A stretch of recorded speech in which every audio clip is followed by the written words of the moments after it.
Hello everyone, welcome to pharmacy class. मैं हूं विशाल और आज हम पढ़ेंगे बायोटेक्नोलॉजी में आपकी जो general method of bacterial vaccine है उसके प्रोडक्शन और उसको बहुत आसान तरीके से फ्लो डायग्राम में तैयार किया है, जिससे आपको बहुत आसानी से याद हो जाएगा और एग्जाम में भी आप बहुत अच्छे से एक्सप्लेन कर देंगे। तो इसके 9 स्टेप्स हैं जिसको हम एक शॉर्ट ट्रिक के रूप में भी याद रख सकते हैं। तो सबसे पहले हम देखते हैं कि जो बैक्टीरियल वैक्सीन है या वैक्सीन से रिलेटेड और ऑलरेडी लेक्चर्स हैं तो उसको आप देख लेना, डिस्क्रिप्शन में मैं प्रोवाइड कर दूंगा।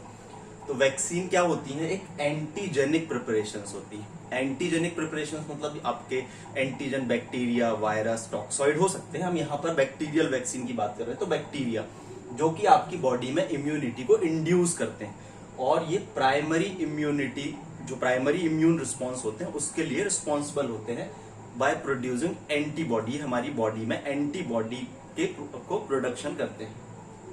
अब ये क्या होते हैं? एवायरुलेंट इन नेचर होते हैं। एवायरुलेंट का मतलब इनकी जो डिसीज कॉजिंग कैपेबिलिटी होती है वो कम हो जाती है और ये लिक्विड सॉल्यूशन के फॉर्म में भी हो सकते हैं और ये फ्रीज ड्राइड सब्सटेंस भी होते हैं, मतलब इनको ड्राई कर दिया जाता है। तो ये वायरल बैक्टीरियल टॉक्सॉइड हो सकते हैं और इनको जो है सबसे पहले वैक्सीन की डिस्कवरी, यदि हम फादर ऑफ वैक्सीन का है तो एडवर्ड जेनर को हम बोलते हैं और ये जो टर्म जिसने कॉइन की थी वो आपके लुइस पास्चर थे।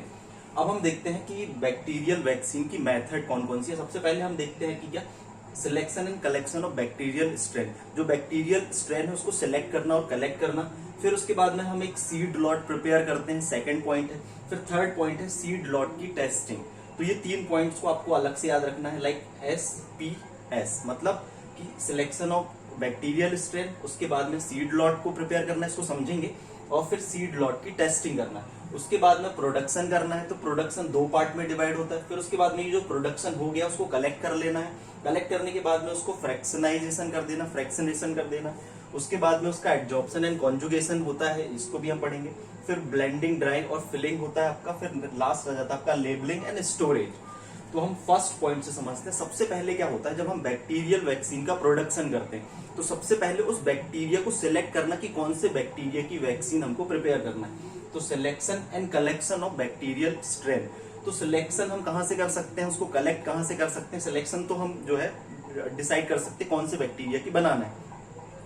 तो हम उसको उस इन्फेक्शन से कलेक्ट कर सकते हैं या तो हम जो है उसको मॉडिफाइड डीएनए के फॉर्म में, जो रिकॉम्बिनेंट टेक्नोलॉजी है उससे डिजाइन कर सकते हैं एक बैक्टीरिया को जो हमें इम्प्रूव्ड इम्यूनिटी प्रोवाइड करेगी उसकी वैक्सीन। तो ये इससे हम कलेक्ट करने के बाद में जो प्रिपेयर करते हैं वो कहलाता है आपका मास्टर सीड। जो ये तैयारी हम करते हैं ये कहलाता है आपका मास्टर सीड।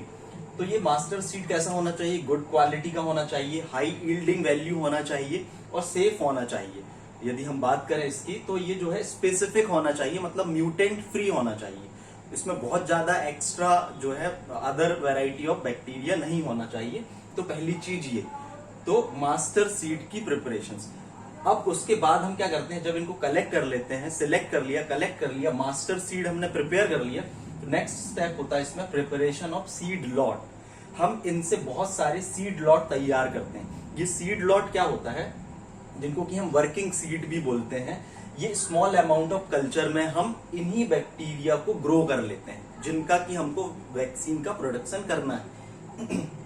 तो ये -70 डिग्री सेल्सियस पर हम करते हैं और ये प्रोलॉन्ग्ड स्टोरेज हम करते हैं इसमें लंबे समय तक के लिए, जो कि इनकी क्या होती है अंडर जो है एडवर्स कंडीशन, मतलब एक प्रॉपर कंडीशन नहीं देते हैं, जिससे क्या होता है ये जो बैक्टीरिया की जो पैथोजेनिक कैपेबिलिटी होती है, डिसीज करने की जो कैपेबिलिटी होती है वो डिमिनिश हो जाती है, जिसको कि आप अटेन्युएटेड बैक्टीरिया बोलते हैं, मतलब वो वीक हो जाता है।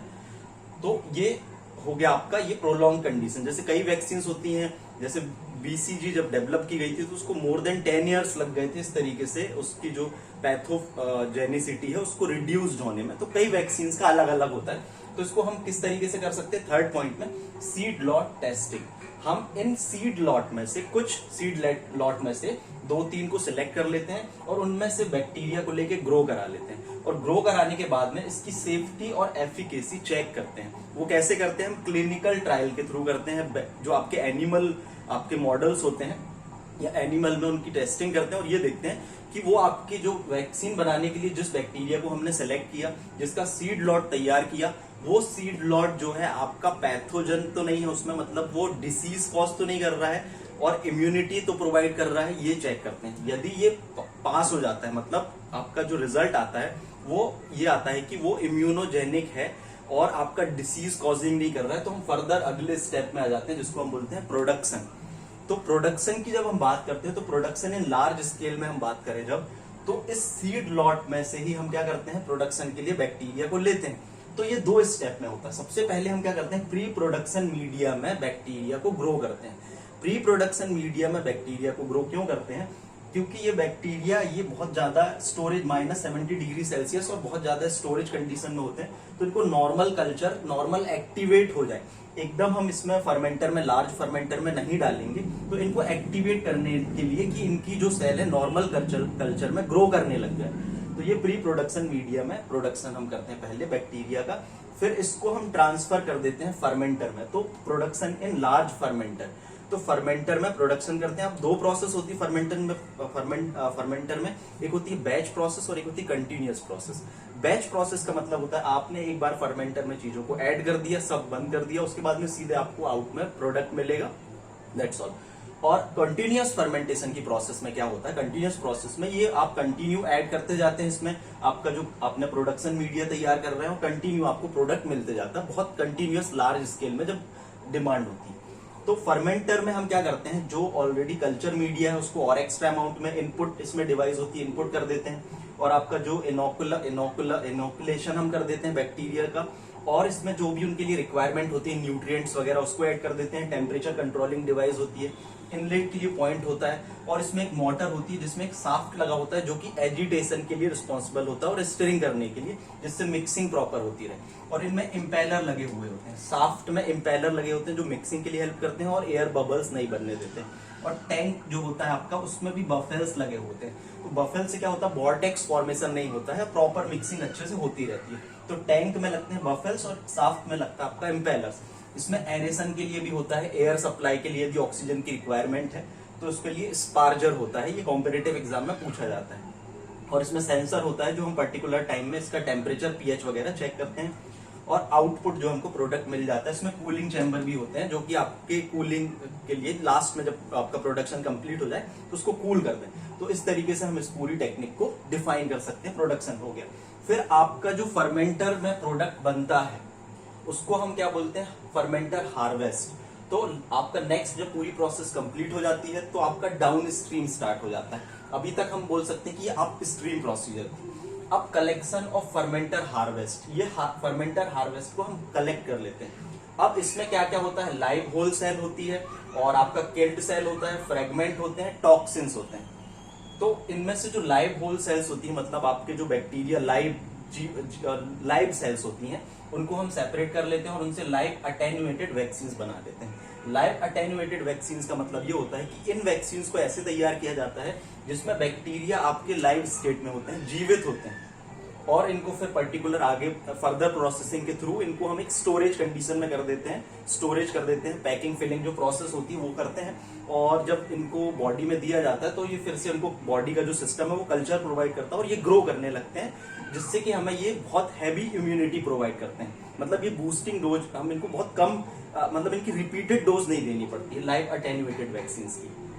फिर इनमें जो अदर मटेरियल होते हैं आपका, जैसे किल्ड सेल, फ्रेगमेंट, टॉक्सिन्स, अब इनको भी हम एक अलग उसमें ले लेते हैं जिसमें आपका डेथ सेल्स होती हैं। उससे हम क्या कर लेते हैं, आपके जो आपकी किल्ड वैक्सीन है उसको तैयार कर लेते हैं, क्योंकि आपके जो किल्ड सेल्स हैं वो भी वैक्सीन बनाने में हेल्प करती हैं। इनको और हम न्यूट्रलाइज कर लेते हैं कुछ केमिकल से, जैसे फॉर्मेलिन या तो यूवी लाइट रेडिएशंस वगैरह के थ्रू, और फिर हम इनको फर्दर प्रोसेसिंग करेंगे, कॉमन रहेगी प्रोसेस।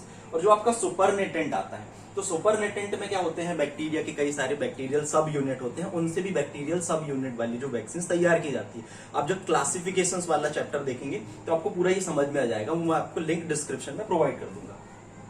अब ये जो सुपरनेटेंट होता है इसको हम नेक्स्ट स्टेप आ जाता है फ्रेगमेंटेशन। तो फ्रेगमेंटेशन का मतलब क्या होता है, इसको सेपरेट कर लेना, क्योंकि इसमें पॉलीसैकेराइड भी होते हैं, प्रोटीन भी होते हैं, और हर एक से अलग अलग तरीके की वैक्सीन बनाई जाती है। तो हम कौन सी मेथड यूज कर सकते हैं, क्रोमेटोग्राफी मेथड यूज कर सकते हैं, क्रोमेटोग्राफी में मॉलिक्यूलर जो है उसके बेसिस पे आपका फ्रेगमेंटेशन हो जाता है मॉलिक्यूल्स का, या तो हम सेंट्रीफ्यूगेशन कर लेते हैं, जो सेंट्रीफ्यूगेशन फोर्स और ग्रेविटेशनल फोर्स के कारण मॉलिक्यूल सेपरेट हो जाते हैं और उनको हम जो है अलग अलग यूज कर लेते हैं। तो ये हो गया आपका नेक्स्ट। तो ये 3 प्रोसेस को आपको PCF से ध्यान रख सकते हैं, आपकी प्रोडक्शन, फिर आपका जो कलेक्शन ऑफ फर्मेंटर हार्वेस्ट, और फिर आपका फ्रेगमेंटेशन। तो ये 6 प्रोसीजर हो गई आपकी। फिर 7th प्रोसीजर होती है आपकी एडजॉर्प्शन और कॉन्जुगेशन। अब इससे कई बार क्वेश्चन ये भी बनता है कि जब आप वैक्सीन का प्रोडक्शन कर रहे होते हैं तो ऐसी कौन सी प्रोसेस होती है जो इम्यूनाइजेशन को और इंक्रीज कर देती है। तो आपका एडजॉर्प्शन और कॉन्जुगेशन होती है। तो एडजॉर्प्शन का मतलब क्या होता है कि जो आपकी वैक्सीन और ये जो भी आपके फ्रेगमेंटेशन तैयार हुए हैं उसमें मिनरल एडजुवेंट्स और कैरियर को एड्सॉर्ब करा देना उसके सरफेस में, जैसे कि एलम का हम यूज करते हैं बहुत कॉमन डीपीटी वैक्सीन के लिए, तो ये इंक्रीज कर देती है इम्यूनाइजेशन। वैसे ही आपका होता है कॉन्जुगेशन, जिसको कि हम बोलते हैं लिंकिंग। तो इसमें क्या करते हैं हम, आपका जो बैक्टीरियल डिफरेंट बैक्टीरियाज होते हैं उनके पॉलीसैकेराइड्स को लिंक कर देते हैं, कॉन्जुगेट कर देते हैं, जैसे कि आपका H इन्फ्लुएंजा का पॉलीसैकेराइड और आपका डिप्थीरिया का पॉलीसैकेराइड करके कॉन्जुगेशन मेथड से। तो अल्टीमेटली इनकी जो इम्यून रिस्पॉन्स को जनरेट करने की कैपेबिलिटी होती है वो एनहेंस्ड हो जाती है। तो एडजॉर्प्शन एंड कॉन्जुगेशन। उसके बाद में ब्लेंडिंग, ड्राइंग और फिलिंग। तो ब्लेंडिंग का मतलब हम यहाँ पर मिक्सिंग भी बोलते हैं और बल्किंग भी, मतलब उसके बल्क को बढ़ाना, और मिक्सिंग करते हैं। तो इसमें वैक्सीन के साथ में हम एडिटिव्स ले लेते हैं और प्रिजर्वेटिव्स। तो प्रिजर्वेटिव्स में जैसे फिनॉक्सी एथेनॉल हम ले लेते हैं और बल्क बढ़ाने के लिए हम इस सॉल्यूशन को प्रॉपर तरीके से मिक्सिंग कर लेते हैं। तो इसको हम एक प्रॉपर स्टिरिंग मीडियम में या कोई ब्लेंडर में प्रॉपर तरीके से मिक्स करते हैं लार्ज स्केल में। फिर उसके बाद में ड्राइंग में जो इंपॉर्टेंट क्वेश्चन कई बार प्रोडक्शन वाले इंटरव्यू में पूछा जाता है, या आप जब कई सारे इंटरव्यूज होते हैं या कॉम्पिटिटिव एग्जाम में, कि ड्राइंग जो होती है इसमें फ्रीज ड्राइंग होती है और उस फ्रीज ड्राइंग को हम बोलते हैं लायोफिलाइजेशन। तो लायोफिलाइजेशन क्या है, फ्रीज ड्राइंग है। इसमें क्या करते हैं, फ्रीज ड्राइंग में हम जनरली प्रोडक्ट को उसके जो है सब्लिमेशन पॉइंट के नीचे ही ड्राई करते हैं। सब्लिमेशन पॉइंट के नीचे ड्राई करने से आपका जो फ्रीज वाटर या जो उसमें कॉन्सेंट्रेटेड होता है वो आपका डायरेक्ट जो है बिना हीट दिए वेपर में कन्वर्ट होके आपका जो है अलग हो जाता है और प्रोडक्ट कॉन्सेंट्रेट हमको मिल जाता है। तो ये हो गया लायोफिलाइजेशन मेथड से। और फिलिंग हम क्या करते हैं, फिलिंग यदि हमको एम्प्यूल्स में फिल करना है तो सिंगल डोज रहती है तो एम्प्यूल्स में फिल कर देते हैं, और मल्टी डोज वैक्सीन से तो वायल्स में फिल कर देते हैं।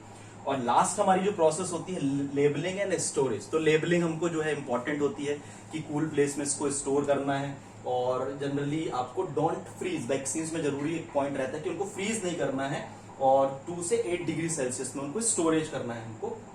और इसके लास्ट में याद रखने के लिए आप ये रख सकते हैं ABL, मतलब कि adsorption, conjugation, blending, drying, filling और लास्ट में लेबलिंग एंड स्टोरेज।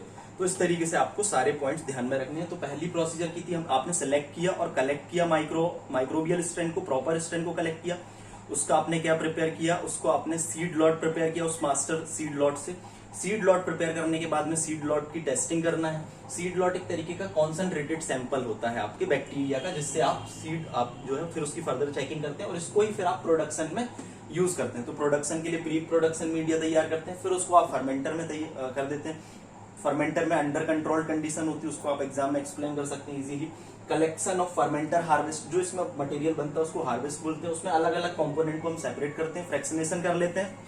उसके बाद में एडजॉर्प्शन, कॉन्जुगेशन से उसकी इम्यूनाइजेशन कैपेबिलिटी बढ़ा देते हैं। ब्लेंडिंग, ड्राइंग, फिलिंग करके हम फाइनली उसको लेबलिंग एंड स्टोरेज। तो स्टोरेज जो वैक्सीन का करते हैं वो कूल चेन सिस्टम होता है। यदि उनका ट्रांसपोर्टेशन भी कर रहे होते हैं तो कूल चेन सिस्टम होता है। जैसे कि अभी आप देख रहे हैं कि वैक्सीन का ट्रांसपोर्टेशन हो रहा है तो उसके लिए अलग से टैंकर होते हैं, क्रायोसोजेनिक टैंकर हम उनको बोलते हैं।